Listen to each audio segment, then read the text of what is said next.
ossification now, there's two different types. So what is ossification? Ossification is how we build our flat bones and our long bones. It's the building of bones. Okay, so two types, endochondral ossification and intramembranous ossification. We're going to talk about intramembranous first, and intramembranous is the creation via the fibrous membrane. Okay, how does this work? Bones are derived from mesenchyme cells without any prior cartilage formation. Okay, so there's not getting any stem cells from cartilage. We're just taking these cells, mesenchyme cells, without any cartilage formation. How does this happen? These mesenchyme cells, right, also known as stem cells, are condensed during fetal period. So when you're in the womb, when you're about to grow, when you're a baby, you're getting mesenchymal stem cells. Okay, these stem cells are going to become vascularized and they're going to differentiate into osteoblasts. What does this mean? Okay, a mesenchymal stem cell, say I have a picture of a cell right here. The outer borders are going to be called mesenchymal stem cells. Okay, if I just take a branch out, right, this mesenchymal stem cell is going to detach from the border and he's going to go like this, right? He's going to form a little osteoblast. What is an osteoblast? An osteoblast is something that creates, it builds bone. So we have to remember two words. Osteoblast builds bones. Osteoclast breaks down bones. How does osteoblast build bones? So it imports or it synthesizes calcium, hydroxy, apatite cells, which are crystals, and it also includes phosphorus. This builds the bone structure. Okay, so this mesenchymal cell condenses during the fetal period, becomes vascularized, and differentiates into osteoblasts. These osteoblasts, right, it's laying down of collagen fibers, so that's how they form, and they form early ossification clusters. What is that? So an early ossification cluster is going to be this right here. It's going to be the center of ossification. I have it in pink. So if you have a lot of these osteoblasts forming, say I have a lot of these forming, right? We're going to form this pink region called the center of ossification. This center of ossification is where most of the ossification is going to take place. Okay, now these osteoblasts are going to secrete organic mineralized bone matrix, so like I said, the phosphorus, calcium, etc., but it's also going to secrete osteoids. What are osteoids? They're unmineralized bone matrix. They're immature.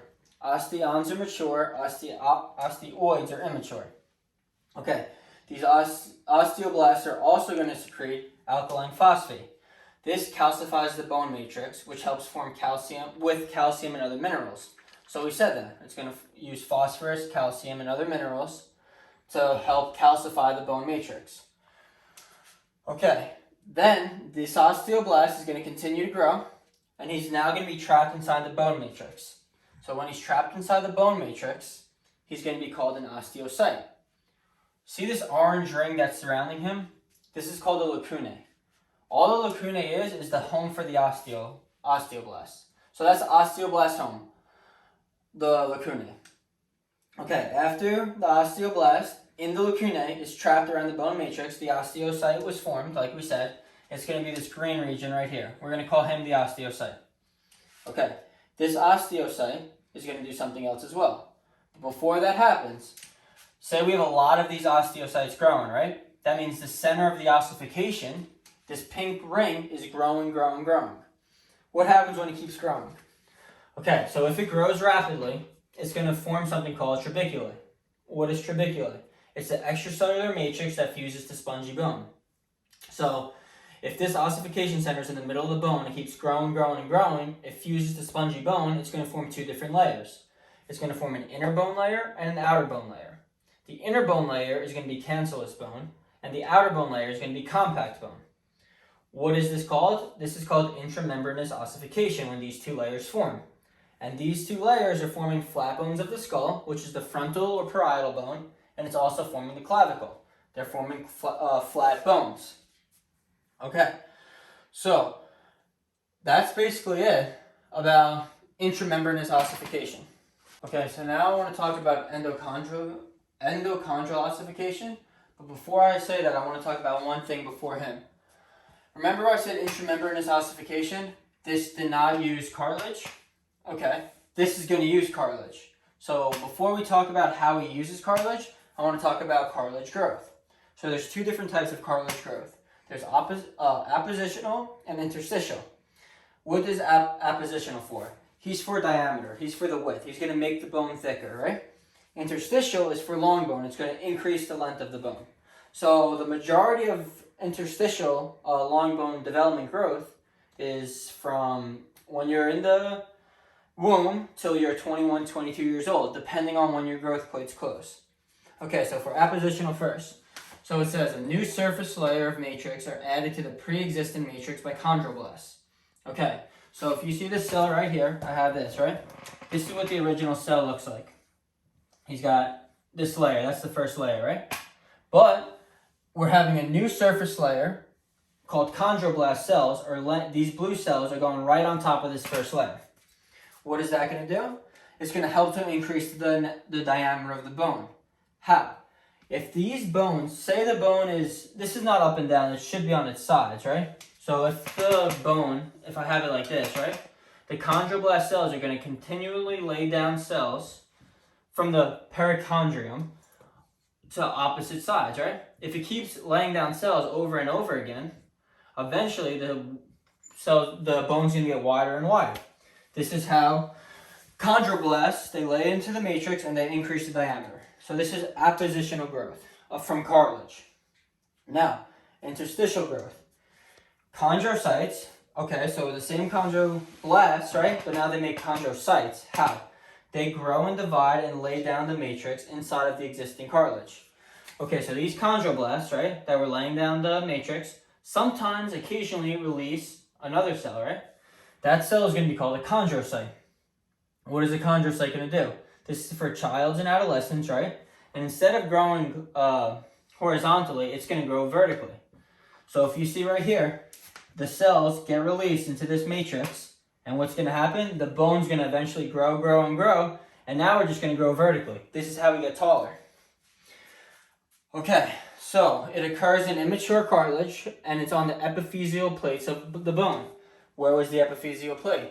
We said the epiphysis, right? If this was the, let me draw a bone for you. If this, that's a really shitty bone. But if this is the bone, right? Epiphysis is up here. Diaphysis is right here. And the metaphysis is right here. So it's going to grow on this region. And it's going to help increase the length of the long bone. Okay. Now, endochondral ossification. What is this? It comes from hyaline cartilaginous, right? So cartilaginous means cartilage, and hyaline, we talked about hyaline. Hyaline was on the top part, right, where the joints were formed. Okay, so how does this happen? We always need a stem cell. Just like in intramembranous, we got a mesenchyme cell, which was a stem cell. Well, now, no, the mesenchyme cell was a stem cell. Now this is the mesenchymal cell. This is going to be our stem cell. So what's going to happen? First, he's going to become a chondroblast. This chondroblast is going to form a formation of cartilaginous bone during the fetal period. We said that down here. It forms the cartilaginous bone during the fetal period, right? Now, what happens when this bone keeps forming and forming, right? We start to grow. In the diaphysis now, right, in the middle of the bone, we're going to form a chondrocyte. This chondrocyte was that middle region we talked about, right over here. Let's say we have the bones, right? We have cells coming off in the middle, right? These are the chondrocytes. So these chondrocytes, some of them are going to help with the length. But how do they do this? Some of them are going to mature and they're going to die. Okay, why? So if they mature, that means they're going to become hypertrophied, right? If they're hypertrophied, they're going to lack arteries and nutrients to feed them. If arteries and nutrients, or if arteries can't feed them with nutrients, they're going to die due to a lack of nutrition. This lack of nutrition kills them, which is going to form a death space, right? This death space is going to be called a lacunae. Okay? Remember we said lacunae is where osteoblasts are? Well, let's keep that in mind. This death space is going to be called the lacunae. Okay, now, that lacunae is the same thing where the osteoblasts are from. Before we do this, though, we have osteoprogenitor cells, right? This gets derived from mesenchymal cells, too. These are stem cells for bone lineage. What are they going to form? Osteoblast. Okay, so this mesenchymal cell becomes an osteoprogenitor cell, right? And he goes right into the lacunae. Remember this lacunae? This lacunae came from what? The death of a chondrocyte. Okay, this osteoblast is now carried by blood vessels towards the diaphyses. Diaphyses is where? We could say right up here, up top, right? Oh, in the middle, I'm sorry. So it's carried from the nutrient foramen. So nutrient foramen is away from the growth of the bone. This nutrient foramen now takes the arteries, right, or the nutrients, and it's going to feed it to this osteoblast cell. Okay, this osteoblast cell is now going to deposit bone matrix. What does that mean? It's going to form a bone collar. It's going to replace cartilage. How? So this initiates the primary growth center, right? The primary ossification center. Remember I talked about before we have a primary and secondary? Mm-hmm. Here's the primary. Here's the primary one right in the middle. Okay, this ossification center is in the diaphyses right here, and it's for the 3 months of fetal life, right? It's in intrauterine life as well. Okay, what does that mean? So the bone is going to grow in both directions quick from this primary ossification center. Now, we're going to go, after that, we're going to go to the secondary ossification center after birth, right? He's going to be on opposing sides of the epiphyses, and he's going to grow the ends of the diaphyses, right? He's going to go from epiphysis to diaphyses. So if you have the diaphyses growing this way, right, in opposite directions, and you have the epiphyses growing in this way, what's going to happen? Eventually, that's why they say when your growth plate closes, you're done growing. Eventually, this plate in the middle is going to be fused together on either sides. When this plate is fused together on either sides, this bone is pushing hard this way, this bone is pushing hard this way, and this center is pushing hard in opposing ways. The bone's going to lock up, and you're going to be done growing. Okay, so when is this going to go to? It's going to go to the end of the diaphyses development. This is going to help it's going to help growth of the diaphyses, right? And it's when they fuse together, you're done growing. But what happens if you do this prematurely? If you do this prematurely, there's dwarfism, you could become a midget, you could be smaller than you're supposed to be. Okay, so what does this process form? This process forms the base of the skull, the vertebrae, bones of the limbs, the ribs, the sternum, the ossicles, which are in your ear, and the pelvis. Okay, so this is the endochondral ossification. Okay, so now we're going to talk about different types of epiphyses. What is the epiphysis? Right here. Or epiphysis, I'm sorry. Here's diaphysis, metaphysis, and epiphysis, right? Okay, so epiphyses are at the end. We have 4 different types. The first type, we have a pressure epiphysis, right? What is this going to be? It's going to do articular joint formation. So it's going to be called a pressure one. Why is it a pressure one? Because it's going to have a lot of pressure if it's at your joints. So if I'm right at my hip, right? I have my femur growing upwards and my acetabulum growing downwards. This is going to fuse with a lot of pressure on this region of the bone. You want this to be very strong. So it's called articular joint formation. This is a pressure epiphysis. The next one is called a traction one. What is this used for? It's used for tendons and muscles, trochanters of the femur, right? Or tubercles of the humerus. What does this mean? Okay, so if I erase this, right? I draw like a little femur head.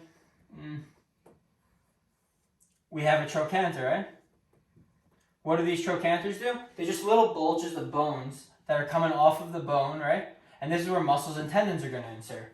Traction, so it's going to be the protrusions which are going to cause the muscles not to rip off each other, right? So if I have my knuckles right here, you have a little ridge, my tendon can insert right into this ridge. It's going to be the same thing. That's how a tubercle works. Now, in atavistic one, this is developed independently and then it fuses to bones. So what's a good example of this one? So if we have the scapula, right? This is going to be a really poor drawing of the scapula. But if this is the scapula, right? This is where the humerus inserts. Right over here, right? What do we have on top of the scapula? Okay, we have the acromion process, right? And a coracoid process. A clavicle now is developed via atavistic epiphysis, right? And this clavicle is going to join to the scapula after it's formed. So it's developed independently, then it fuses to the bones. Like the coracoid process, fusing to the clavicle. Now, one other one. Well, so atavistic, the clavicle is formed normally, but the coracoid process is the one that's developed independently. So the coracoid is developed, then it attaches to the scapula, and then the clavicle connects. Okay, the last one is aberrant, right? This is different. It's not present in all long bones. Which ones is it present in? The metacarpals, right? My fingers, my toes, metacarpals or metatarsals, right? They're not perfect long bones. They're shaped a little bit differently. This is called aberrant epiphysis. Now, a disorder. What happens if you have a calcium deficiency in children or adults? If you have a deficiency in children, you have a disorder known as rickets. What are rickets? Okay, so your bones can't form strong structures. So usually, if you see a child or an adult walking around with bow legs, it's because they have rickets, meaning they can't put calcium into the bones with osteoblasts. Okay, so the bone matrix does not calcify. Now, what about for adults if you have a calcium deficiency or also a vitamin D deficiency? We have to remember vitamin D absorbs calcium. So if we have one of these deficiencies, we're going to have osteomalasemia. What is this going to be? This is going to be weak, brittle bones. People's bones are just going to be really weak. Now, achondroplasia, right? This is no cartilage. They can't form this whole entire cartilage process that we talked about before. What is that going to do? They're going to lead to dwarfism. But where? Okay, so what was cartilage for? It was for long bones, right? So long bones were the upper limbs, lower limbs, etc., fingers, right? So these people who have achondroplasia have really small legs and really small arms, but their trunk and their head are normal sizes. So they have a normal head, normal trunk, they just have small limbs. This would be achondroplasia. Now, a little embryology of ossification is going to be how limbs develop. Okay, so how limbs develop. We have 4 stages. We have the bud stage, a paddle stage, a plate stage, and a rotation stage. Okay, I have to remind you, remember we talked about the mesoderm, ectoderm, and endoderm. Where is the cells being derived from? Well, from the paraxial mesoderm, it's going to be somites. And from the lateral plate mesoderm, it's going to form bones, ligaments, joints, and the vasculature of the limbs. What do somites form? Somites form diatoms, myotomes, and sclerotomes. The one that we're going to be focusing on is myotomes. Myotomes form the musculature. Okay, so first, the bud stage. What is the bud stage? It's the outpocketing by mesenchymal cells. So if we have a cell, right, like this, we have mesenchymal cells popping out. What were mesenchymal cells? Stem cells. From the ventrolateral body of the lateral mesoderm. So it's from the outer region of the lateral mesoderm. Let me draw the ectoderm for you real quick. The mesoderm and the endoderm. This is the mesoderm, the middle one. But the lateral ones are on the outsides. So the cells are going to be poking out, right? On the lateral, ventrolateral sides. Okay, ventro is like back, ventral, back. Okay, and when is this going to happen? This is going to happen in the 4th or 5th week of development. What's going to happen? One part of it is going to form the upper limb bud, right? This is going to be around day 26 or 27. And then the lower limb bud is going to form 1 or 2 days after, right? So the upper limb bud is going to get nerve innervation from the lower cervical region. The lower limb bud is going to get nerve innervation from the lumbar cervical region. Okay, we have to remember what that is. So, remember we have T1, we have L, we have S, no, T1, L, and then we have the coccygeal. We also have cervical, right? And then we have sacral, etc. So, the lumbar trunk one down here, this is going to form the lower limb bud. The cervical nerves up here, this is going to form the upper limb bud. What is the differences between the limb buds? Okay. Each limb bud has an outer ectodermal cap and an inner mesodermal cap. Okay. When these caps are formed, they're going to form into different structures. An inner mesodermal core, I'm sorry, not a cap. Outer ectodermal cap, inner mesodermal core. Okay, so now we're going to go into the paddle stage. This is stage 2. This structure right here, for the upper limb, forms paddles. So your hands are going to be like paddles. They're not going to, you're going to have skin all in between the digits of your fingers. So you're going to be like a paddle. Now, the lower limb is going to form flippers. Your toes are going to be fused together, right? And your legs are going to be fused together, and it's going to act like a flipper. Okay, what is this going to do? It's going to be like this till the 7th week, proximal to the distal fascian. So the 7th week of development, you're going to have flippers and paddles. Now, how do you differentiate them? We have the paddle stage, we have the bud stage. 1 is bud stage, 2 is paddle stage, right? Now I have to do stage 3. But before we do stage 3, I want to talk about one thing. I want to talk about the apical ectodermal ridge, right? The AER. So what is this going to form? Okay, so this is going to help form your digits. You're going to form your fingers, individual fingers, right? So where is this going to come from? This is going to come from the ectoderm, not the mesoderm, the ectoderm. Okay, and this is when the distal border of the limb thickens. So, stage 2, I have a paddle or I have a flipper. The paddle is going to be my arm like this, all together. I'm going to have a paddle. My foot is going to be all fused together and it's going to be a flipper. The ectoderm cells are going to bind to the top, right? To the distal end of the limb, so the far portion of it. And it's going to help with digit formation and elongation of the limb segments. So the limbs are small, so we're going to elongate them and we're going to also add digits. How? Okay, so the zone of polarizing activity, the ZPA, right, is going to join to the posterior limb bud. What does this mean? He's going to join and he's going to start doing development. How is he going to be controlled though? Okay, so we have a gene called the Sonic the Hedgehog gene. It's not an acronym or mnemonic, it's the actual name. SHH is the Sonic Hedgehog gene. And he's going to influence the AER and the ZPA. What are these things?